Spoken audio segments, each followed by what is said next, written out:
Hello everyone. आज मैं आपसे उपभोक्ता संरक्षण से संबंधित बात करूंगा। तो सबसे पहले मैं बताना चाहूँगा कि उपभोक्ता संरक्षण होता क्या है। तो उपभोक्ता संरक्षण मतलब जिसमें उपभोक्ताओं के संरक्षण अथवा हित के लिए बात की जाए या उनके उपभोक्ताओं के संरक्षण या हित के लिए कानून बनाए जाए। तो इसमें एक शब्द आ रहा है उपभोक्ता। तो मैं ये भी बता देता हूँ कि उपभोक्ता शब्द का क्या मतलब होता है और उपभोक्ता कौन होता है।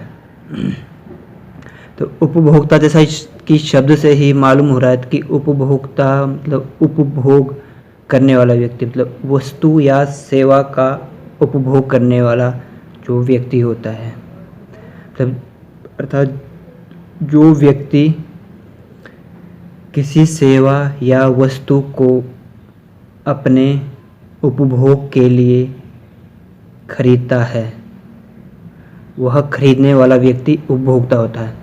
यदि कोई व्यक्ति व्यवसाय के लिए किसी वस्तु को खरीदता है, मतलब बिजनेस पर्पज़ के लिए खरीदता है, तो वह खरीदने वाला उपभोक्ता की श्रेणी में नहीं आता है। तो इससे उपभोक्ता संरक्षण से संबंधित एक अधिनियम है 1986। इसी के आधार पर बाद में कई कानून उपभोक्ता संरक्षण के लिए बनाए गए, लेकिन ये सभी कानून कागज़ों तक ही सीमित है, मतलब ज़मीनी स्तर पर दृष्टिगोचर नहीं होते हैं कहीं भी।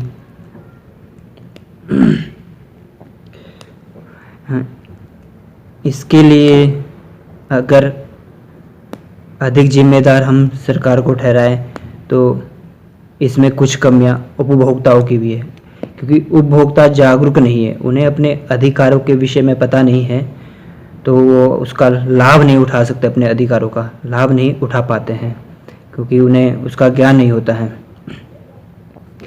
मैंने उपभोक्ता संरक्षण से संबंधित एक पोस्ट एफबी पर भी डाली थी। आज से लगभग एक वर्ष पहले 28 मार्च 2018 को मैंने इससे संबंधित एक पोस्ट डाली थी, जिसका जिक्र मैं यहाँ भी करना चाहूँगा। उसमें मैंने कहा था कि जैसे हम किसी दुकान पे कोई सामान लेने जाते हैं तो दुकानदार से उसका बिल मांगते हैं, तो दुकानदार यदि हम उससे बिल मांगते वो वस्तु का दाम बढ़ा देता है। वो अगर हम बिल नहीं लेते हैं तो वो वस्तु कम दाम पर देता है। तो साधारण सी बात है, कोई भी सामान्य व्यक्ति उस वस्तु को बिना बिल लिए सस्ते दाम पर ही खरीदना चाहेगा।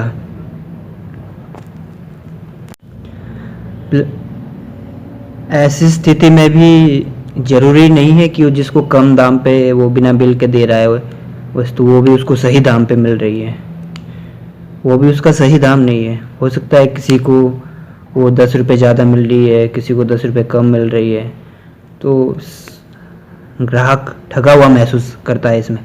तो उसमें मैंने इसके लिए कुछ सुझाव बताए थे कि इसके लिए क्या होना चाहिए। एक तो सभी वस्तुओं का प्राइस जो फिक्स प्राइस होना चाहिए, जिसमें बार्गेनिंग की ज़रूरत ना पड़े, और प्रत्येक जो विक्रेता केंद्र पर दुकान पर जो है एक सभी वस्तुओं की मूल्य सूची लगी होनी चाहिए, ताकि जो है उपभोक्ता को सामान खरीदते समय हर वस्तु का सही मूल्य पता हो और वो ठगा हुआ भी महसूस ना करे, और उसी मूल्य पर वो सभी लोगों को मिलनी चाहिए।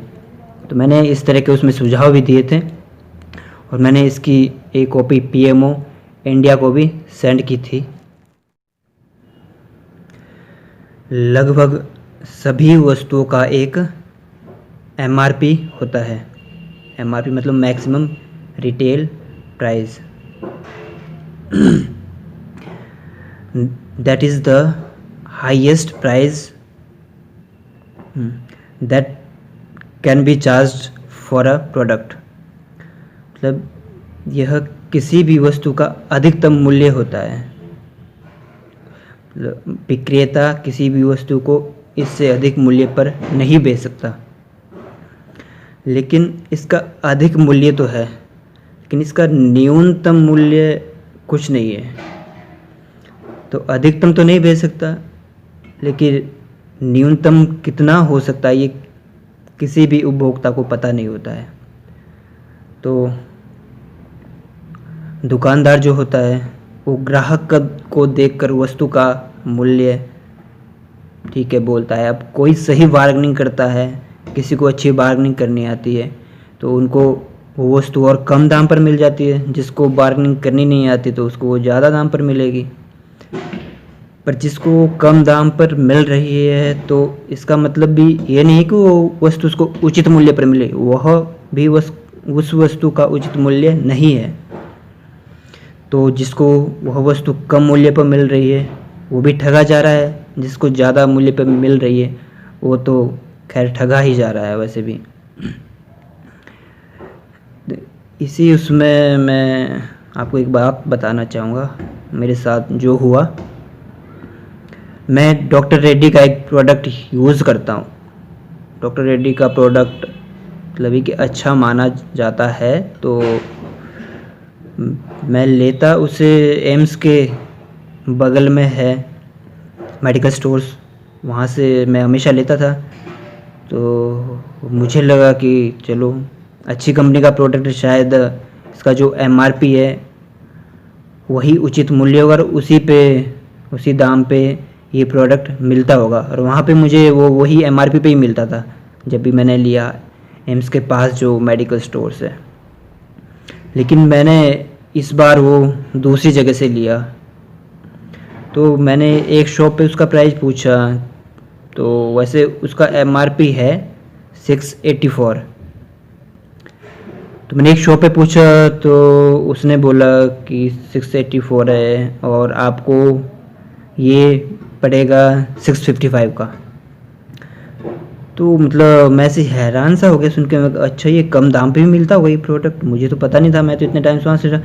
तो फिर मैंने सोचा कि मैं एक और जगह ट्राई करता हूँ, और जगह पूछ लेता हूँ इसका दाम, हो सकता है कि वहाँ कुछ और दाम हो इसका। तो मैं दूसरे मेडिकल स्टोर पे गया, तो मैंने वहाँ पर उसका दाम पूछा, तो उन्होंने बोला कि आपको ये 616 का पड़ेगा।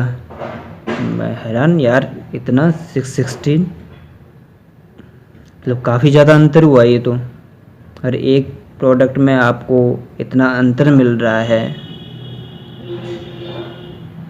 तो फिर आप जहाँ से आपको कम मिलेगा आप वहीं से लोगे। फिर मैंने वहाँ से ले लिया, 616 का ले लिया। वैसे उसने मुझे मतलब 621 का बिल किया, 5 रुपये वैसे दी थी, फिर भी मतलब लगभग 63 या 5 रुपये आप और ऐड कर दो 68, लगभग इतना अंतर आ रहा है प्राइस में।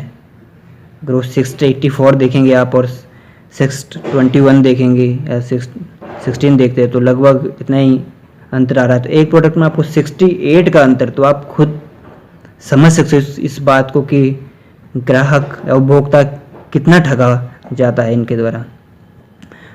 तो इसके लिए कोई रूल्स नहीं है जो कि होने चाहिए। तो इस प्रकार की घटनाएं होती रहती है यहाँ पे। मेरा मानना है कि मतलब एमआरपी जो होता है वस्तु पे, तो एमआरपी नहीं होना चाहिए। एमआरपी की जगह रियल प्राइस होना चाहिए।